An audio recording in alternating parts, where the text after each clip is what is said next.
Hey there, my name's Luke. So today's a slightly different video, and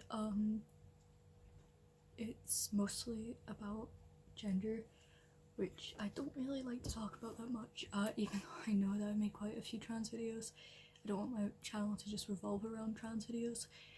However, in real life, I don't talk about my gender nearly as much. However, yesterday I went to the children's ward, because I'm still technically a child, at the psychiatric hospital. It wasn't like I'm technically an outpatient there, and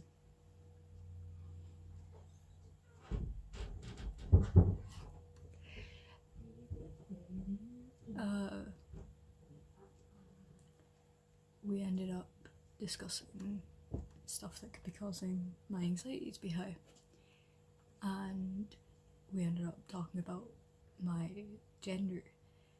So I'm getting referred to Sandyford, which is essentially the gender clinic. It's more stuff too, but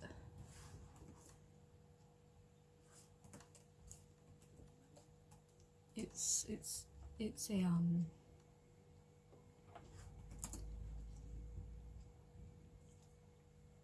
it's a clinic for like sexual health stuff in general, like for being treated for STIs and stuff. Though they also treat gender, specifically like sort of gender dysphoria, which is what I have, presumably, most likely. And so we ended up talking, and so my mum is going to, she's either going to get me referred, or we're going to the doctor to get me referred to Sandyford. Which the waiting list is a long one. It's about a year, which is better than it was last time I heard, which was 2 years. But it's still,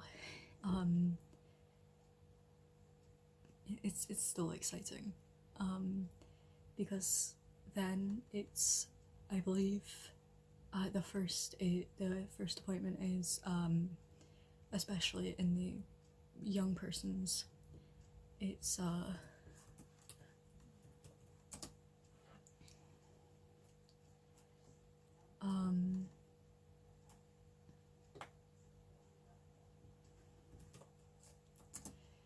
in the young persons, the first is kind of talking about, hang on, I'm trying to find it. There was a thing which is gender identity service, young people service. So the first is the first kind of thing is the assessment, and that's talking about gender identity and its development. Also, you will get asked about lots of other things too, such as a young person's interests, how much they spend how they spend their time, relationships, strengths. Also ask about growing up and a young person's physical health. The clinician will be interested to know more about family and how things are going at school. Time will also be spent talking about a young person's hopes and goals for the future, and also maybe a questionnaire. And then once that, it's not unusual for an assessment to take place over a few months. So after the assessment, there is a number of outcomes. It's either individual or family work, referral to another service, referral to a specialist in hormone treatments for children, which is a pediatric endocrinologist, or referral for further assessment for hormone therapy. Sometimes all of those things are suggested. Each person's care is tailored to their needs. So for me, I hope to be able to get onto hormones and then eventually get top surgery. However, currently hormones are my first priority, and I feel like that will reduce a lot of my dysphoria, and then top surgery will also hopefully reduce a lot of my dysphoria. specifically my chest dysphoria. However, I didn't actually think of it, but when I thought about, because last night I was just kind of sat there thinking, and I rarely experience bottom dysphoria. I do experience it, but it's not as much as my top dysphoria or my or dysphoria about my voice. But it is there. Or dysphoria about like other female stuff that I don't really want to talk about because I don't like talking about it. But you probably know what I'm on about. But when I thought about bottom growth last night, it actually made me realise I do experience bottom dysphoria more than I think. It just doesn't really occur to me at times because it's like always there, or most of the time it's there. And so it's always in the back of my mind. It's just hard to realise that it's there.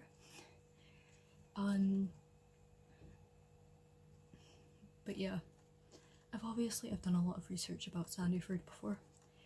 However, yeah, you need to have dysphoria to get on hormones, which is good.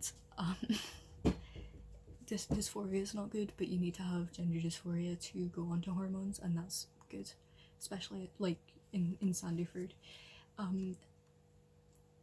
But yeah, I don't know, I guess that's all I wanted to talk about. It is just kind of, I'm excited, even though it's like a year-long wait. I just wanted to talk about it. And I know people are gonna be like, oh, well, you know, it's stupid, it's just a wait. Like you know, you haven't even been referred yet. You need to get your mum to take you to the doctor so they can refer you or whatever. You can refer yourself at Sandyford, however, a doctor may be easier to refer you, and then also they have it on their records.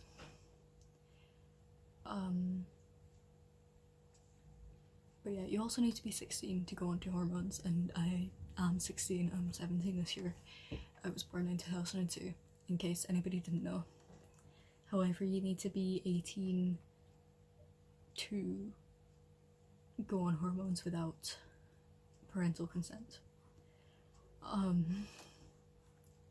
don't know, like I said, that's all I really wanted to talk about.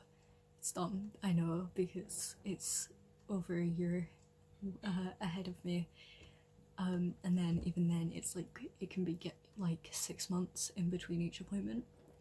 However, the thing is with Sandyford, which I did not know, and this is something important that you should know, if you need to travel to Glasgow to go to an appointment at Sandyford, you can claim it back. I did not know this until yesterday. My mum didn't know this until yesterday.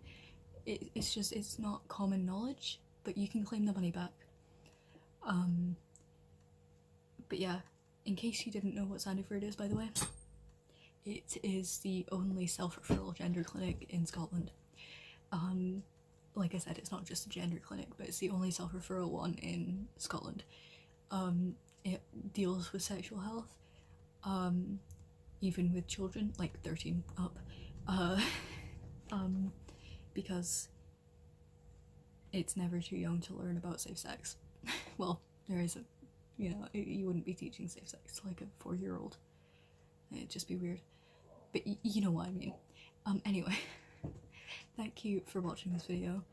I'm not gonna ask for a like or whatever, because I feel like that's just me being like, oh, leave a like because I'm getting referred. And I feel bad talking about it because I know that I'm lucky in the sense of my parents are very supportive. My dad finds it harder than my mum, but he's still supportive of it. However, like I said, I know that it's difficult, and especially if you don't have supportive parents. I know that I may seem like I'm bragging, I'm not, I'm just super excited. However, if you do want to go onto hormones and you can't right now for whatever reason, whether it be parents or financials, I hope you eventually do get to go on hormones. And yeah, thank you for watching this video. Hopefully I will see you in the next video.